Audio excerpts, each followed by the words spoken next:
everybody, welcome back to another video. Today we're getting a chance to play a little light story, an Otome game, if you guys know what that means. Yes, we're playing the Winter Tower. What a beautiful scene. You know, super cute. I don't really know what's happening in this story because I haven't done research to it. I thought it was like fun to, read together and play through it together. Decisions. Hopefully good ones. It's kind of like episode where you read the story. So let's try it. Also, my reading skills are not going to be that great. So I don't tell me that it's not great in the comments because I know. I know. And also, from what I have seen is that a lot of the names are from Russia. So I'm not going to be able to pronounce them properly. Ekaterina Inova would have said I was rather a happy person up until yesterday. This guy is ignore. It's time to stop playing around, Katie. That's a weird way to spell it, but whatever. It's quite unattractive. Correction? I would have said I was an overwhelmingly happy person up until yesterday. Quit your blathering and get out of my sight. So we're playing Katie or Ekaterina. I must finish packing. Oh my dear Katie. Even when you act coldly, your words are music to my ears. That sounds like an obsession. Anyways, but you know, it can't be safe for a woman to live in the middle of nowhere, all alone. Won't you reconsider? But this way, I won't have to look at your revolting face. And what a relief that would be. Let me set my timer so I know when I'm recording. At least in this castle, there are guards and servants. What if someone breaks in and tries to harm you while you're there? I've even heard rumors that monsters live in that area. Ignore. Yes. I have no doubt the rapier I received as a birthday present from my father is more than enough to silence both you and that monster once and for all. Wouldn't you agree? The rapier of yours seems a bit too long to be effective for self-defense. I'll buy you a decorative dagger to hang in your display case instead. This weapon isn't simply for show. I've received proper combat training. Eek! Ignore screech and step backwards when I pull the rapier out of my waistband. Coward. Ekaterina. I will try to figure out how to say this properly for the next episode. Here comes someone named Melissa. What are you doing to your brother? Damn it. Siren stormed towards me from the end of the hallway. To be clear, Siren wasn't her real name. Rather, it was Melissa. Why is the name so much easier to pronounce? Anyways. But hear me out. Siren were known to seduce soldiers with their beautiful voice and ultimately cause shipwreck. It was very similar to how Melissa used her beauty to seduce my father and overthrow the castle from within.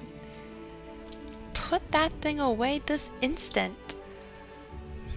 Much to my disappointment, I was forced to put away my rapier without even giving it a single thrust. We were only having a friendly chat.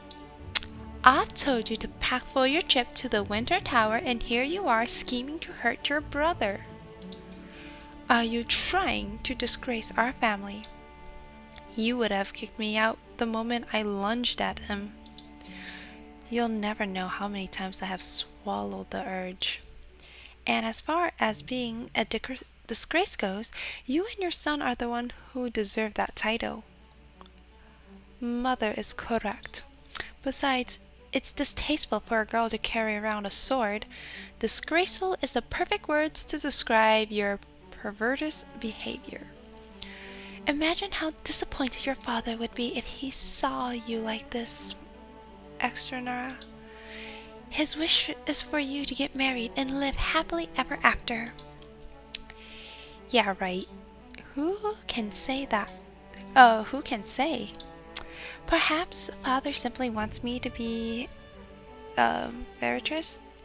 Veritress? Virtuous?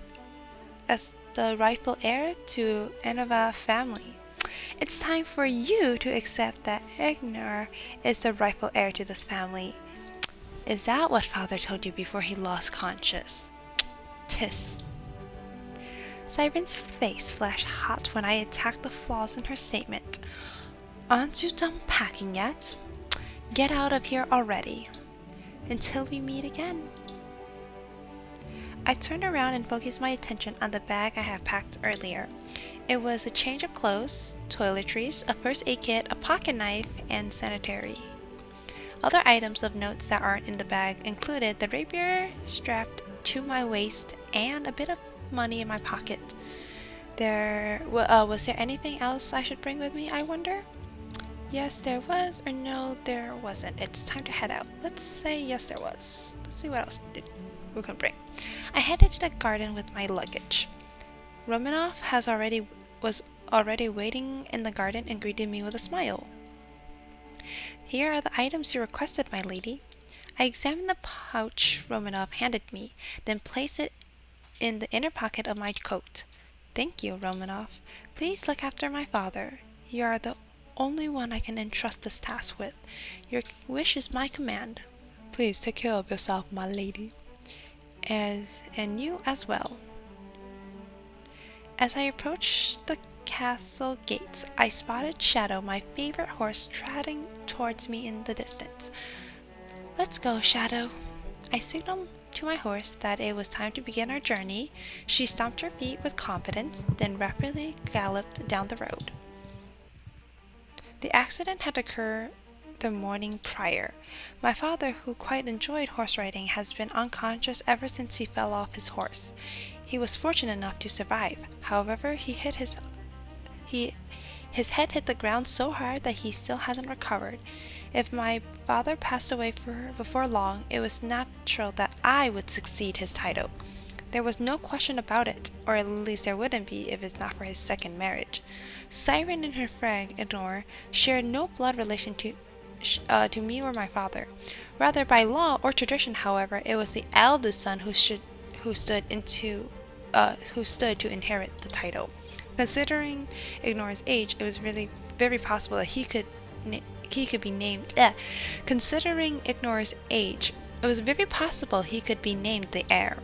However, I was the rightful heir by blood. To prevent further conflict, my lord father was to formally announce his successor eventually.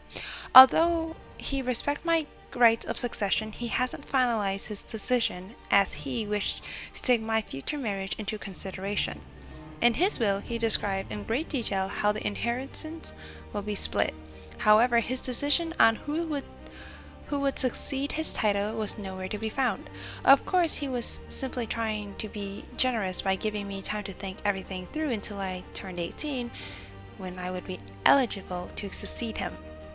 However, Siren and her son went berserk when they heard tell of my father's accident. She forced me to make a decision, either to agree to a marriage arrangement or leave the castle and have an upcoming age ceremony. Either way, I couldn't just stand there and do nothing, so I declared that I would undergo my age coming ceremony at the Winter Tower. Most coming of age ceremony, I think I said that wrong in the beginning, oops, sorry, simply involved moving out after marriage, but our family tradition was a spent of year at the Winter Tower. Of course, no parents want to send their child to a foreign land for an entire year, so the tradition was gradually forgotten by the public. Nowadays, this tradition was conducted only once a year and will only one candidate. Sending Ignor in my stead wasn't an option as he undergoed a different upcoming coming of age ceremony already. Although, even if he had the opportunity to go, he would surely opt to crying in a corner like a coward instead. Beyond that, I highly doubt that Sarah, being the overprotective mother she was, could bear to send her beloved son somewhere out of her reach. In any case, if any case, it was for those reasons that I became the caretaker of the Winter Tower and was forced to leave the castle temporarily. Of course, I didn't go empty-handed. It was about time for them to realize something is wrong. I proudly gazed at the blue sapphire ring and the sigil ring I wore on my fingers. The first thing I did when father became bedridden was swap those rings out with the fake and take the real ones. Siren and Ignore will soon realize the ring in their possessions were copies. Now Ignore had no means of claiming that he was the true successor. He might still assume control of the castle, but his influence would be limited. Without the family seal, he wouldn't be able to force me into an arranged marriage either. Although my father would certainly be taken aback if he heard this story, I would just say it wasn't much to ask for my birthday present. These rings were rightfully mine in the first place, after all. I'm almost there. A week has passed since I started on the road with Shadow.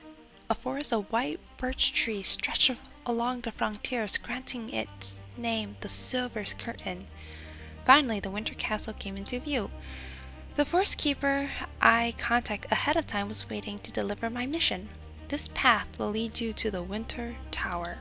Remember, if you cross the border or leave the forest, you will fail the mission. You see the ropes hanging among the trees. Make sure not to cross them. Do you have everything you need? I'm traveling light. I rode my horse the entire way here. I'll make the most of what I have. I've been the forest keeper for years, and I'll tell you, it's rare to see someone take the traditional coming of age ceremony. I wish you best of luck, young lady. Thank you for your support. Just 1 year. If I managed to protect this ring from the thieves that were sure to come, I would win. But if they got their hands on them, I would lose. Bring it on. Do your worst. I'll make sure you pay the price on the day I turn 18. To be clear, I never lost a bet in my life. Confidence, everybody. So this is the official chapter, The Cellar. Dum dum, exciting. Oh, that's looks like a castle. That's not. Oh, it's a tower. It's not even a castle. Oops.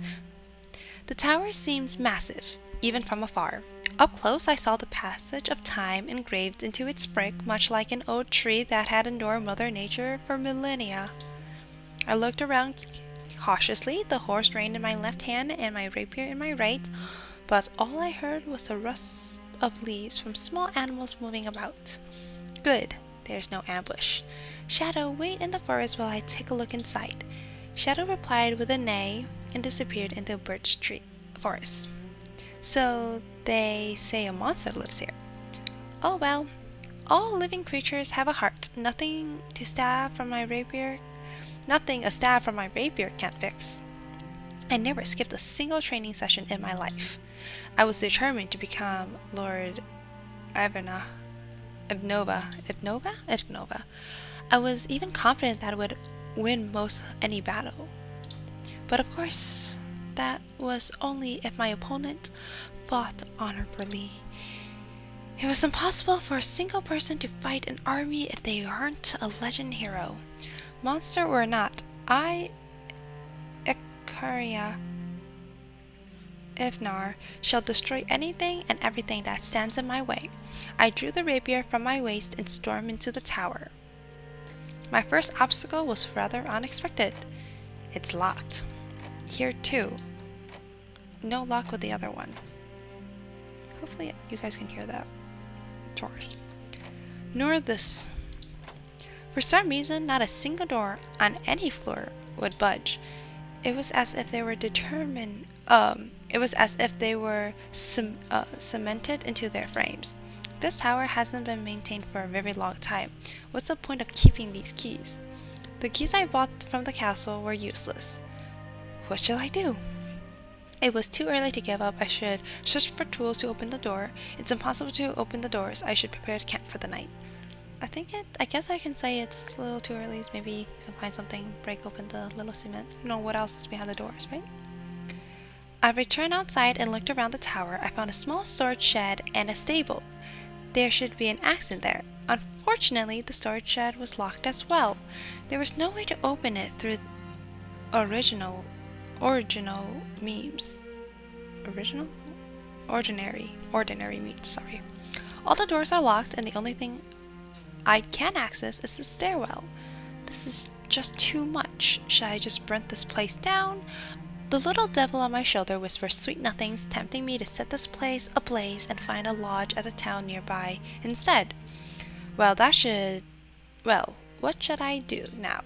At this rate, I'll end up sleeping without a roof over my head. I couldn't think of a clever solution to get myself out of this situation. As I set out a deep sigh, I spot a brown cat playing with a small ball in the courtyard. A cat? I suddenly recalled the time Ignore gave me a cage bird as a birthday present. He told me that a proper woman should behave like a bird and support her husband quietly from the shadows. It would have been a beautiful story if it had the ending with me kicking him in the crotch and freeing the bird. But the following year, he gave me a kitten. His explanation was that although the bird would escape if it was set free, a cat would never run away if it was well fed. The cat was innocent in this, but it kept reminding me of that disgusting Ignore, so I had Roman take over its care. The cat was surely happier with Romanoff than with me in any case. The brown cat reminds me of Ignore too. As it turned out, the round thing it was playing with wasn't a ball but a roundlet hammer. It bothered me standing by and watching the cat bully that rodent, just like Ignore had done to me. How annoying. I should walk away. Or I should help the hamster. Help the poor hamster. I stood up and faced the cat to save the small creature. The exhausted hamster couldn't run. It simply remained on the ground trembling. The cat kept tapping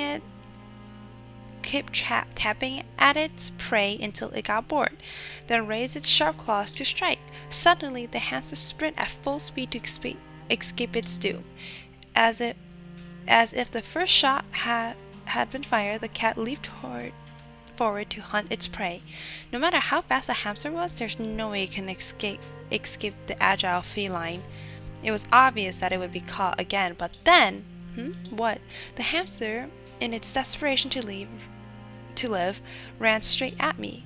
It swiftly climbed my leg and took refuge in my pocket. The cat puffed its back and tail out in protest, but dared not attack me. If you had your fun, scram. The cat hissed a few times, then left when it lost interest. As I watched the cat leave, I felt the warmth of the shivering hamster in my pocket. I walked into the tower and shut the door behind me. No other animals would prey upon the hamster in here, so I placed it in my palms. It peeked at me with a nervous eye. Let's see, I should still have some leftover bread. I gave a couple breadcrumbs to the hamster. It started stuffing its mouth the moment it realized it was safe to eat. You're okay. The cat's gone now. That is the cutest hamster ever. Squeak, squeak. The hamster responded as it understood my words. I carefully put it back on the ground and began to thinking to myself, I should bring Shadow inside as well. I couldn't let her stay outside in the shabby stable. Not shed, but she had never lived in a harsh climate before. She would surely freeze to death if left alone in the cold. It's time to decide. What should I do? I can't give up and leave the forest yet. Going back without even trying to face the challenge would be a humiliation to last for the decades. And just imagining how Ignore would mock me was enraging. Judging from the fact all the doors are locked, I doubt the interior is well maintained either. There was no way to find out what had happened there, since the castle rarely exchanged courtepans with the Winter Tower keepers. Squeak, squeak, squeak. The hamster, which I assumed had already left, made noises at me from a step away. Was Ignore trying to mess with me again? Squeak, squeak, squeak.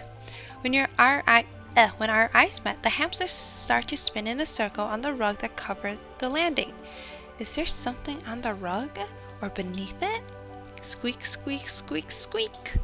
All right, here it comes. I reached out my hand. The hamster climbed up and made itself comfortable in my breast pocket. You're an intelligent one. I rolled the rug up and moved it aside. Then I saw what was inside underneath a hatch. Thinking about it, buildings such as this tower do generally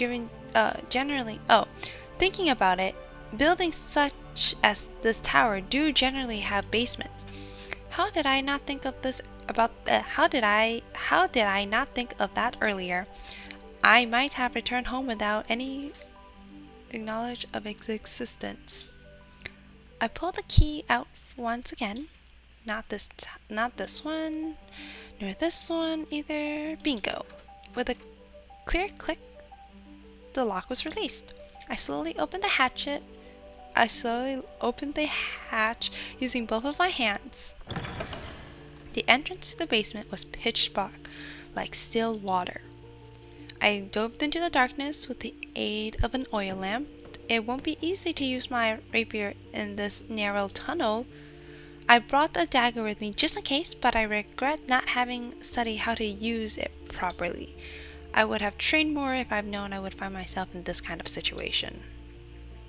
A torch hung on the wall, brightening the passage as I lit them. When a large room at the end of the passage caught my attention. The room seemed to be used as both an emergency shelter and a cellar, as it was filled with food and daily necessities. I also found an axe, a crowbar inside the crates. The axe even seemed sturdy enough to use as a weapon. This should be significant to break down the door. Let's head back up. And this is where we'll end it. My timer also went off. Today's little episode of the Winter Tower.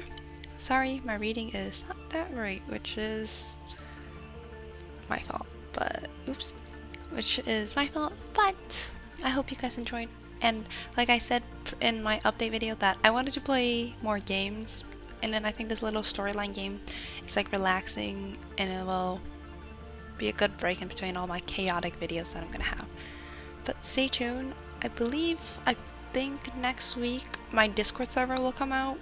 Everything is almost ready, just waiting for a couple things, do a little touch-ups, make sure all the bots are working. But yes, I will probably post a video of my link in my Discord as a separate thing, or I might put it in the same video. We'll see. Thank you for watching, everybody. See you next time.